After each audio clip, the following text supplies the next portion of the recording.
I hope all is well. Today I am in Bayside, Queens, just outside of Manhattan, New York. About, 40 minutes outside.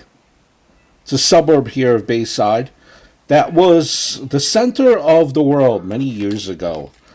And it begins with this woman right here.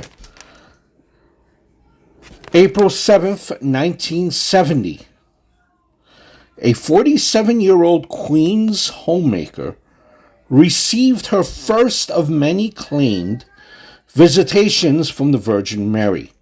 She soon had began holding vigils for thousands of worshippers that earned kind of a denunciation from Catholic leaders. Big no-no from Catholic leaders. And eventually it earned the attention of the NYPD and its surveillance units just for the sheer amount of people Veronica McDonald would command. She was born Veronica McDonald, and by the time of her death in 1995, she had become something more. She was called Veronica of the Cross and the Shear of Bayside, Queens. And by all accounts, Veronica lived a very traditional life before her visions began. Married to her husband, Arthur Lukin, in 1945, their 5 children were raised as Catholics. They received baptism, First Communion. There is a picture of Veronica. Baptism, First Communion, and Confirmation. But many traditions that had formed the bedrock of Catholic life for centuries was about to change during this time. In 1958, the Pope convened the Second Vatican Council, Vatican II. And during 7 years, more than 3,000 church leaders examined the doctrine and the practices of the church. Some of the many reforms adopted by Vatican included a non-Latin mass, lay people performing more rites, and a greater dialogue with observers of other faiths. Now, these changes, along with the assassinations of the first Catholic president, who was John F. Kennedy, and later New York Senator Robert Kennedy, made the 1960s quite a tumultuous time for American Catholics, just so you kind of have a background here. Veronica claimed a great number of revelations. And, these visitations by Mary, they happened at her house. They happened in front of a church, which we're going to. It's the church has since moved like about a block or two, but this was on the old church site that we're walking to. So you see where the apparitions had, happened. So Veronica was not alone in her rejection of Vatican II. She did not believe in Vatican II. And the 1970s saw the rise of, in the 1970s, there was a rise of traditionalist Catholic groups. One such organization, called the Pilgrims of St. Michael, heard about Veronica's message and began gathering to worship at her home. I will show you her home later on. They began worshiping at her home in the neighborhood of Bayside. However, not all the attention that Veronica received was positive. Her neighbors in Bayside viewed her as a kind of charlatan, lack of a better word, and worried about the hundreds of new people appearing in their community. Who were these people? Where were they coming from? So on and so forth. By 1975, the tension eventually led to NYPD surveillance of Veronica's vigils. There were processions of faithful who came to see Veronica. A lot of people. A few months after the surveillance started by the NYPD for these vigils, Veronica said that she had received messages from the Virgin Mary about what she called the deception of the century. This deception allegedly was that Pope Paul VI had been imprisoned by corrupt cardinals in the Vatican and was secretly replaced by a man who had undergone extensive plastic surgery in order to serve Satan. Over time, Veronica's prophecies would grow to describe a single grand conspiracy she referred to as the octopus of evil. Now, many church leaders heard what was going on in Bayside. The then bishop of the Brooklyn Diocese, in 1986, he released a statement called Declaration Concerning the Bayside Movement. And the bishop said that there could be no credibility to the so-called apparitions, and that Veronica's statements were contrary to the teaching of the Catholic Church. He had advised the faithful to refrain from participating in the vigils and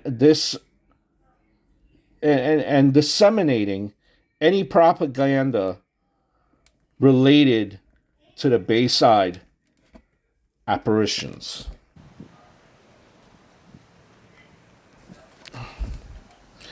Veronica died in 1995, but her husband Arthur continued to spread her message until his death in 2002. Since then, there kind of has been a schism in the Bayside prophecy followers. Two groups claim that they are the true devotees of Veronica's, messages from the Virgin Mary. Each group still holds regular meetings to this day, just not with each other. Neither group is recognized by the Vatican, which, views them as, as a not being helpful to the work of the church. They're not representing what the church is. There you see where some of the apparitions happen in front of this church. I am going to take you also to where Veronica lived, and she's seen the apparitions of Mary as well as her final resting spot, which is not too far away. So one of the earliest visions for Veronica was a vision outdoors and in the sky of a huge cross, which dissolved itself into the thorn-crowned head of Christ, so close in proximity to her that she could see the stubble of his beard where it grew out of his chin. Her early visions seem to be sort of a preparation for the coming of Our Lady, who announced to her in 1970 that she wanted rosary vigils outdoors on the eves of all great feast days of the Catholic Church, on the grounds of St. Bellarmine's Church, which is where we're walking to right now. So that's where some of the vigils were held.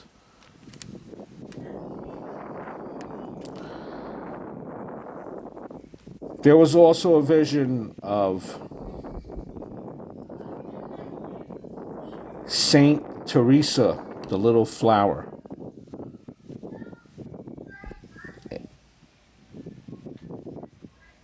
Had appeared to Veronica in her home, and that vision was shared by her son Raymond, who was 10 years old at the time. So there were many, visions, and she had a great following, great following.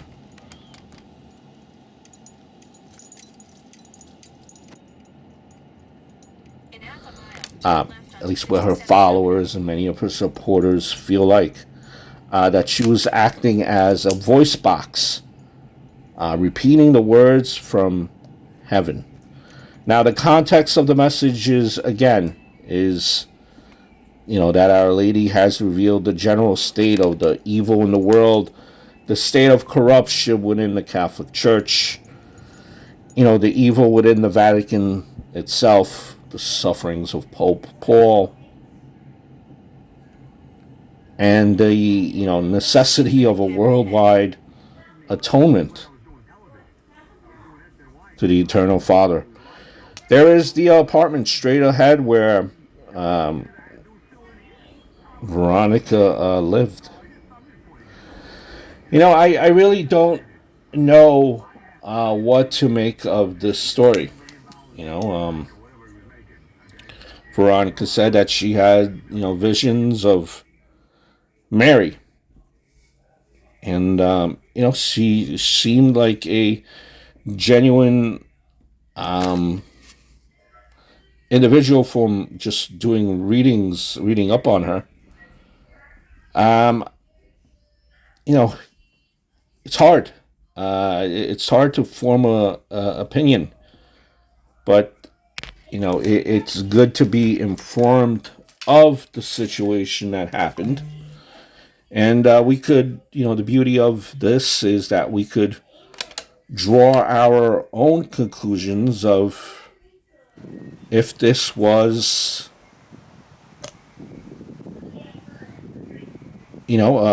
valid. And I think, that's open for interpretation by all of us. It does seem that Veronica was very religious. That I could definitely draw that conclusion just by reading the story here of her. This is her final resting spot.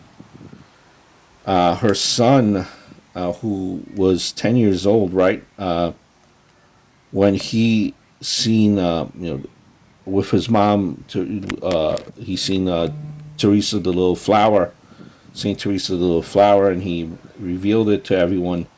He actually died when he was 15 years old. At least from what I read, it was very tragic. It seemed like it might have been